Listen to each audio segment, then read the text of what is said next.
Hello all of you, welcome back to our channel which is Study Smart with me. You know very well that FMG form is out, you have to fill this, and you remember NEET Pg exam is also coming. So both of the exams are nearby. We have to work up, we have to do the hard work now, and for that I am here with you to make your preparation bit easy with solving some questions together, also with explanation, so you can learn some other things also and you can find it more easier. Okay, so let's start with our video.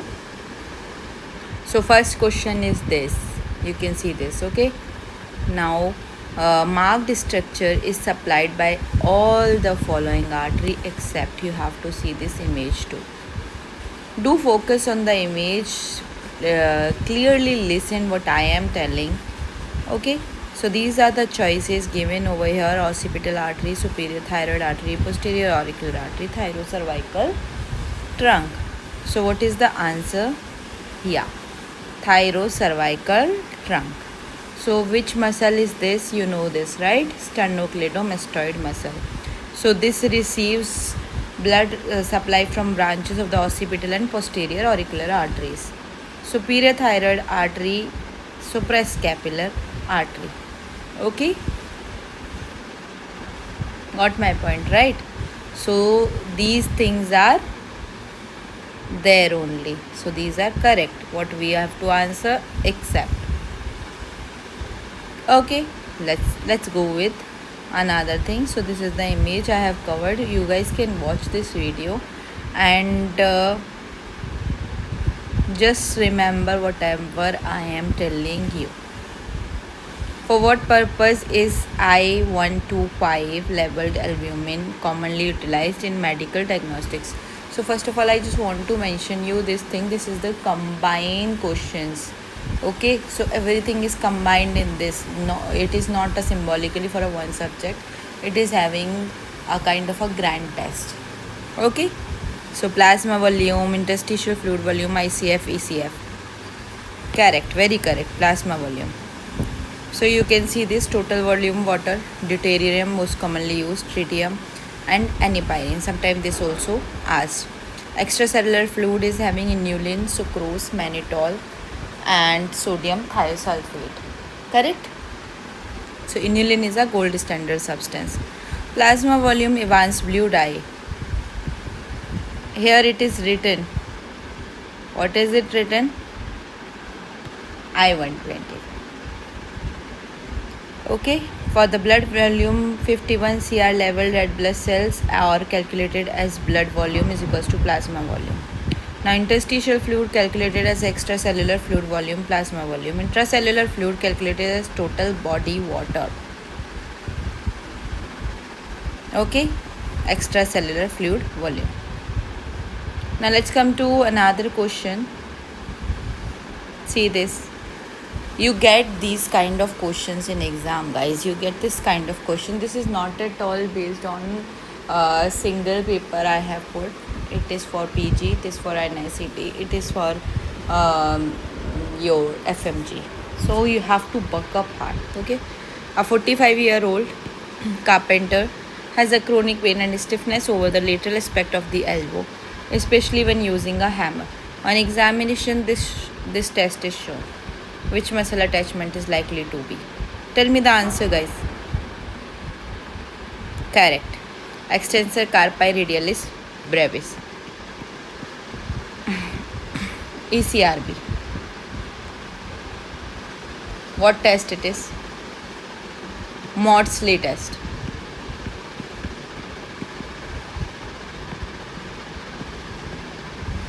Or we can say this test is for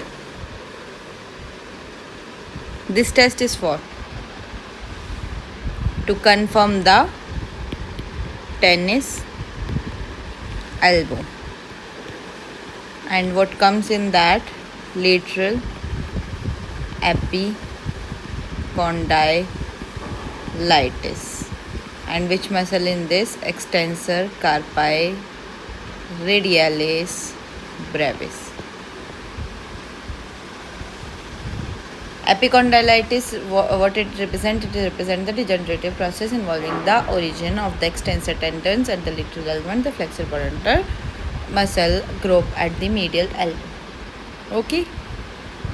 So what it does cause? It causes pain and functional impairment, and typically results from especially sports related issue or a specific occupational activities. Correct. Let's come to another question, guys. Functional residual capacity refers to the lung volume remaining after which phase of breathing? Sorry, I think there is some mistake I have done. I haven't put the choices. Okay, I will put it back again, but just see the solution. Functional residual capacity is the amount of air remaining in the lungs after a normal tidal expiration. It is obtained by adding residual volume plus expiratory reserve volume. FRC is also called equilibrium volume or a relaxation volume because inward elastic recoil of lung valencies with outward recoil of chest wall at functional residual capacity. We will do it back again. Which of these physiological processes does not operate via negative feedback mechanism? Which? Correct. Thrombus formation. Thrombus formation is an example of a positive feedback. Negative feedback, what is it? It is increased level of that particular parameter is immediately followed by a decrease. Examples of negative feedbacks are BP, blood pressure regulation by baroreflex, endocrine hormone regulation. So answer is this. Which hormone is primarily secreted by the zona glomerulosa of the adrenal cortex? Tell me the answer. Aldosterone. Zona glomerulosa 15%, which it is having aldosterone melanocorticoids. Zona fasciculata involving glucocorticoids, cortisol. Cortisol also known as compound F or hydrocortisone. Zona reticularis adrenal androgens, dehydroepiandrosterone, DHEA. Correct? Adrenal medulla 28% of gland. Hormones produced are the catecholamines, namely epinephrine, norepinephrine, dopamine. Which hormones are released by the posterior pituitary gland? Tell. Oxytocin, ADH. Yes. Anterior pituitary involves what? Let's see. Prolactin, FSH,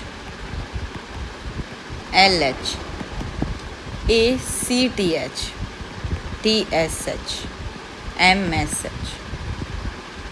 Okay. How about posterior pituitary? Oxytocin and ADH. Question 8. A 24-year-old boy comes to clinic and complains about loss of sensation over first, second and lateral half of third finger. What is likely diagnosis? Tell me. Yeah.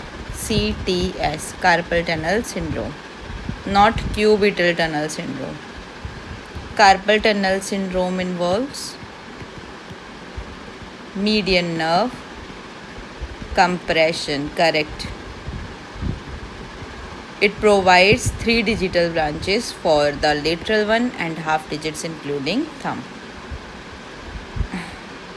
Okay. If we come for the cubital tunnel, it involves the compression of or injury of ulnar nerve, or we can say peripheral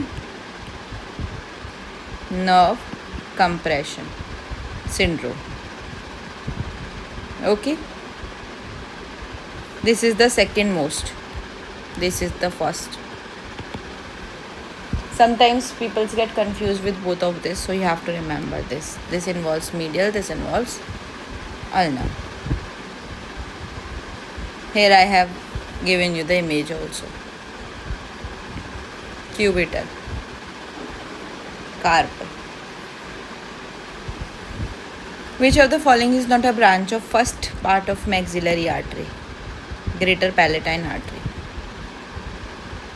So here I have covered everything related to this, where origin, where branches, and also I have given you the 5 M's mnemonic for the mandibular part. Meatus, membrane, meninges, mandible, Meckel's. Deep auricular, anterior tympanic, medial meningeal, inferior alveolar, accessory meningeal. For second part I have given you the mnemonic. We supply muscles of mastications. For the third, 5 P's. Posterior superior alveolar, pterygoid, palatine, spinopalatine, nasopalatine, pharyngeal artery, pharynx. Okay. So you guys have to read this properly. Guys. Okay. Let's come to the question 10. Identify the papilla from the given image. Correct. Circumvallate papilla.